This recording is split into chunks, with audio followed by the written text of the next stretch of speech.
Okay, so as many people know, there were grooming gangs in the United Kingdom, and it's a very interesting story because when people started accusing, the people were called conspiracy theorists. They were shot down and censored. Then it turns out that no, actually there were grooming gangs. In fact, there were far more than initially suspected. And now Labor is basically saying that no, there's not going to be an inquiry into them, like how it happened, who was involved, what was the reason, who benefited.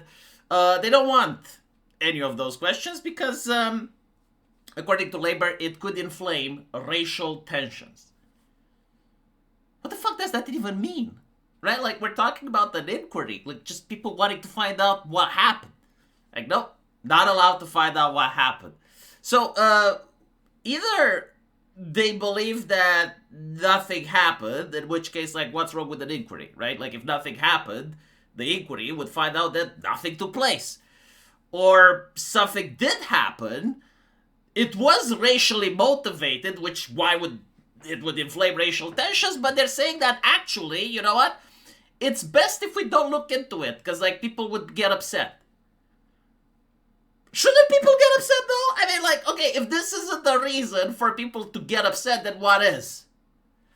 Now, obviously, everybody knows that if white supremacists would have done it, then there would have been like 55 inquiries by now, right? Like, it wouldn't be a problem. But for some reason, and this is why people are calling it two-tier care, there is a law for the people that vote for Labor. They get protections, they get benefits, they get cover-ups. And then there is the people that don't vote Labor, and they get taxes, they get inflation. Now, here's the interesting thing. This is like legitimately something that Americans should take note, because I keep seeing British people be extremely anti-ICE on Twitter. Like, did you notice that? And I'll tell you why it's happening. It's because the European media, right now, is running an extremely anti-American campaign, the likes of which I haven't seen since the Cold War. I'm not even kidding. Like, I'm turning on my television, they're talking about the ICE protests in Minnesota, in fucking Romania, and the media is on the side of the protesters, right? And they're feeding a very one-sided narrative to the public. And so it's no surprise that you will see British people and Europeans on X constantly being against MAGAs. But more interestingly, like, they keep saying, oh, well, your president is a pedophile, oh, Trump's a pedophile, blah, blah, blah. Have you guys heard that? Like, if you go on X, I'm pretty sure you've heard that, right? And you look at where the account comes from, because now you can literally do that, and it's usually from Europe. Now, here's the interesting part. There's absolutely no evidence that Trump would be a pedophile, right? But in the case of the United Kingdom, like, there have been actual convictions. Like, there have been people sent to prison. There have been victims coming out, and they flat out said it's because we were white girls and they hated white girls. Like, there is the racial component that Labor is talking about. And on top of that, like, the crimes, in my opinion, from what I've heard, it's like far worse than Epstein. Far worse in the sense of the scale, far worse in the sense of the age of the victims, far worse in the motivation as well, right? And the cover-up is like blatant. Like, at least in the United States, they're basically trying to say, well, you know, like, there's nothing left there. We don't want to make the names of the victims public, right? Like, at least, like, they're trying to have some PR, but in the UK, they're flat out saying, no, we don't want to inflame racial tensions, right? And so, at least with Epstein, you kind of know that he's dead. But in the case of the UK, like, maybe it's still ongoing. Like, if this is how the government handles it, right? What confidence do British people have that the government would take future instances seriously? Because right? Like, am I crazy here? Like, at least in the United States, they actually did arrest Epstein, and they, you know, he ended up killing himself, but, like, someone died over it. In the UK, it's like, well, no, don't even look. Don't even try. And so when you have like Europeans or you have like British people talk about like Trump or Elon Musk or shit like that, I don't think they have a leg to stand on. I genuinely don't. Like, I don't think they have the moral high ground if they're from the United Kingdom. They don't. Look at this shit. You know, I genuinely like can't imagine this happening in Eastern Europe. Like, it would be like such a major scandal.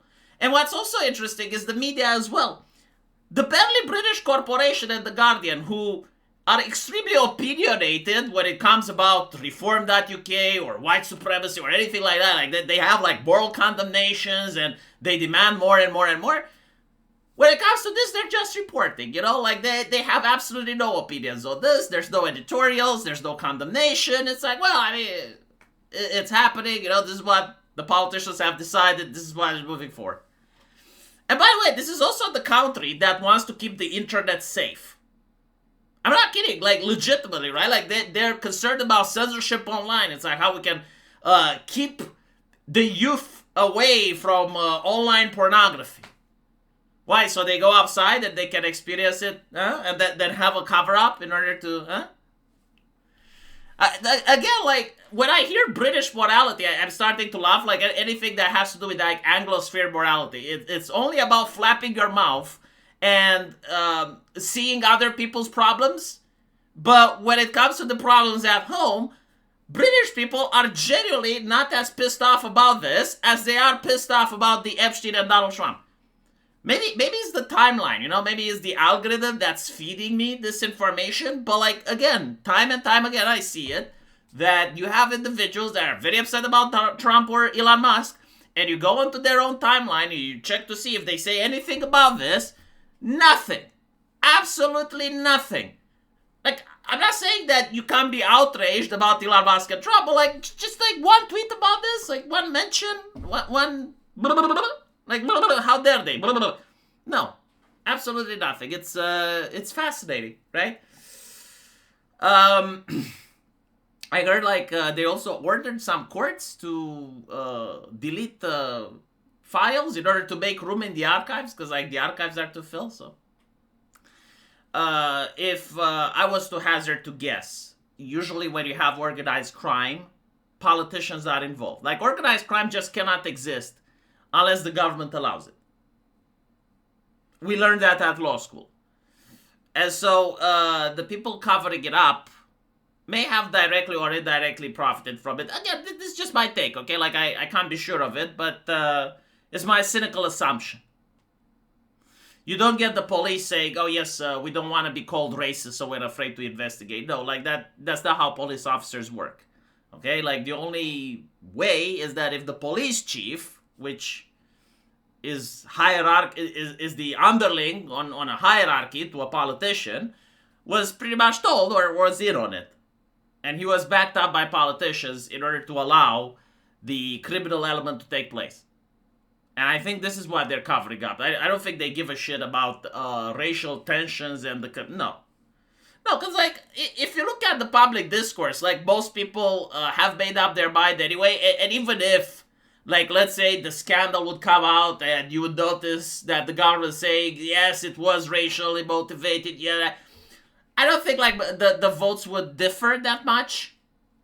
Like, leftists are still going to leftism. The people who are for Reform UK would still maintain their position, right? No, I think what they're worried is that the inquiry would actually show some politicians. Like, it would actually start naming some names of police chiefs, mayors, maybe even people in the House. That's what they're literally afraid of. That's my 2 cents. Let me know what you guys think, though. And as usual, I'll see you in the comment section. Take care.